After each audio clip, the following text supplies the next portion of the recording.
करके होता है। तो पादप हार्मोन जो है सबसे पहला यानी कि पादप में देखो सबसे पहले हम हार्मोन को समझते हैं कि व्हाट इज़ हार्मोन। तो हार्मोन क्या होता है कि जैसे अगर हम पादप हार्मोन की बात करें तो उसकी जो बनावट है, जैसे उसका उसका जड़ हो गया, उसका तना हो गया, उसकी जो पत्तियाँ हैं, तो इस चीज़ की जो बनावट है और वो समय के साथ-साथ जब उसमें जो चेंजेस होता है यानी कि वो उसका जो स्वरूप जो बदलता है, तो उसका स्वरूप बदलने के लिए कि कौन ऐसा चीज़ है जो काम आता है, तो वो होता है हार्मोन। यानी कि अगर अगर किसी पेड़ का जो है वो बीच वाला मतलब बीच में जो होता है ना? पेड़ का जो मेन स्ट्रक्चर होता है, अगर वो मोटा होता है तो उसमें भी हार्मोन का जो है वो रोल होता है, ठीक? तो उसमें भी आज हम पढ़ने वाले कि पादप हार्मोन आखिर क्या होता है? ठीक, तो पादप हार्मोन में सबसे पहले आता है ऑक्सिन, उसके बाद आता है जिबरेलिन, दूसरा आता है साइटोकाइनिन, एथिलीन, इथिलीन भी हम इसको कहते हैं है ना? उसके बाद आता है एब्सिसिक एसिड, ट्रोमेनिक और फ्लोरेजेंस, ठीक?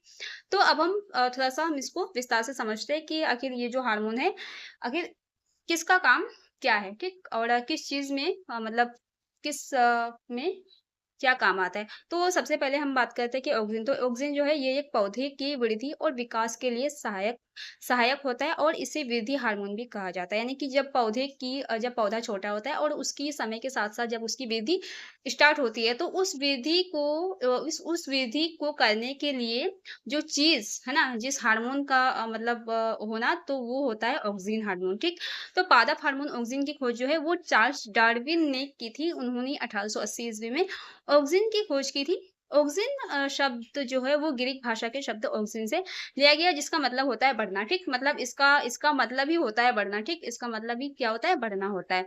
अब हम दूसरा हार्मोन की बात करें तो वो होता है इथाइलिन जिसे या फिर इथिलीन। तो इथिलीन को पकने वाला हार्मोन भी कहा जाता है। यह पौधे के बीज अंकुरन से लेकर अंगों के जीर्ण होने तक कई प्रक्रियाओं को नियंत्रित करता है। इथिलीन की खोज जो है वे वैज्ञानिक वर्ग ने किया था। यानी कि अगर पौधे में कोई फल है तो उसको जो पकने में जो सहायता जिसका जो रोल होता है वो होता है इथाइलिन हार्मोन का, ठीक?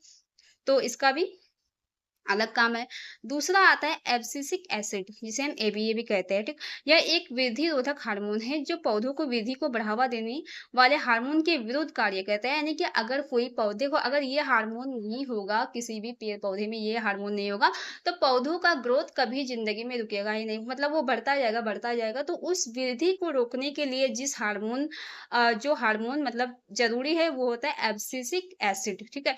यानी कि अगर ये हार्मोन किसी पौधे में है तो उसका स्ट्रक्चर जो उसका जो बढ़ना उसका उसका जो ग्रोथ है वो जितना होना चाहिए उतना ही तक वो रहेगा, ठीक? उससे ज़्यादा वो नहीं बढ़ सकता है। तो ये उसकी वृद्धि को रोकने के लिए काम करता है। तो एब्सिसिक एसिड को तनाव हार्मोन भी कहा जाता है। देखो ये बहुत ही ज़्यादा इम्पोर्टेंट है कि तनाव हार्मोन क्या है? तो एब्सिसिक एसिड को जो है वो तनाव हार्मोन के नाम से भी जाना जाता है। इसकी जो खोज करता है वो कॉर्न्स एवं हाँ, तो इसके 2 वैज्ञानिक हैं एक का नाम है कॉर्न्स और दूसरा का नाम है कि एडिकोट, ठीक?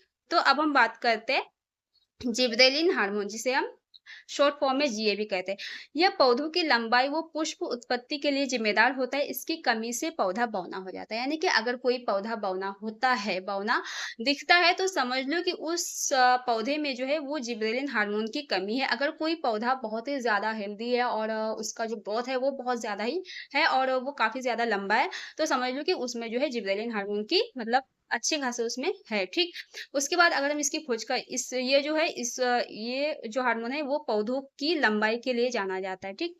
अगर ये नहीं होगा तो फिर पौधा बौना ही रह जाएगा। बौना मतलब समझ रहे हो ना कि नाटा हाँ।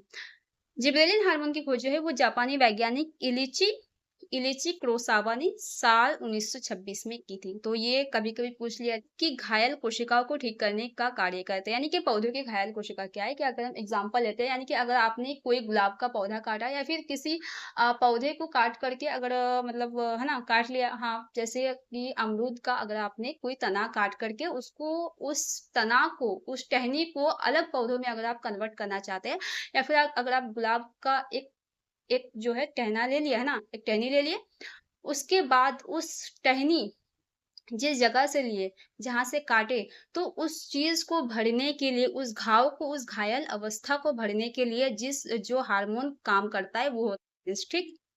तो ये कुछ हार्मोन है जो कि काफ़ी ज़्यादा इम्पोर्टेंट है और इससे क्वेश्चंस भी बहुत अच्छे खासे बनते हैं। तो अगर आपको वीडियो अच्छी लगी तो वीडियो को लाइक करें, चैनल में नए हैं तो चैनल को सब्सक्राइब करें। मिलते हैं फिर नेक्स्ट वीडियो में, तब तक के लिए जय हिंद।